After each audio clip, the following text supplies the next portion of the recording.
Mr. Speaker, the ruling made by you. Just a minute.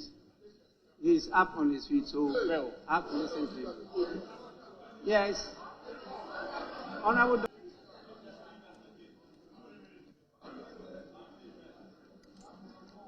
Speaker, thank you very much.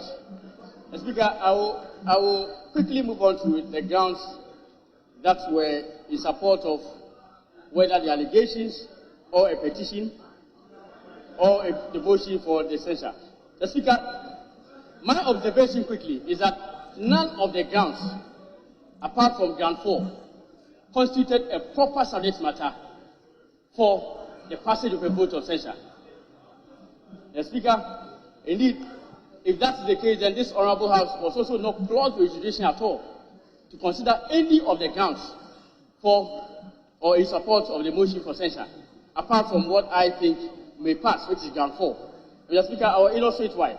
Ground 1, which is the conflict of interest, it has already been argued extensively that indeed Charge is the authority with sole jurisdiction to probe matters bordering on conflict of interest.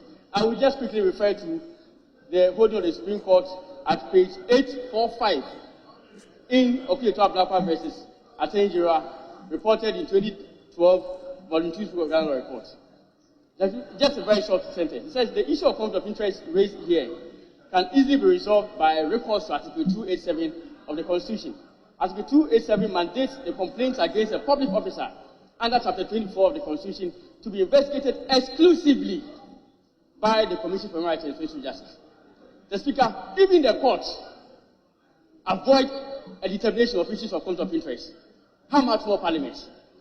Even the courts will shy away from probing matters related to conflict of interest.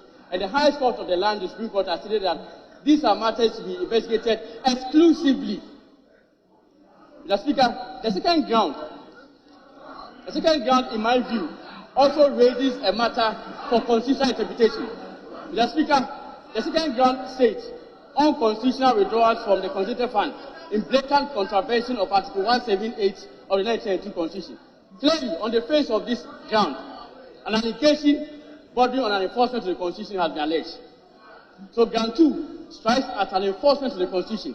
It says unconstitutional withdrawals from the Constituted Fund in blatant contravention of Article 178 of the Constitution. The Speaker, Article 2 of the Constitution is quite clear. And Article 2, Clause 1 is in these terms. It says a person who alleges that an enactment or anything in or done under the authority of that or any other enactment, or an act or omission of a person is inconsistent with or in contravention of the Constitution, may bring an action to the Supreme Court. So clearly, Mr. Speaker, I was not the one who formulated the grounds of the petition, or the complaint, or the motion for censure. It was the proponents themselves.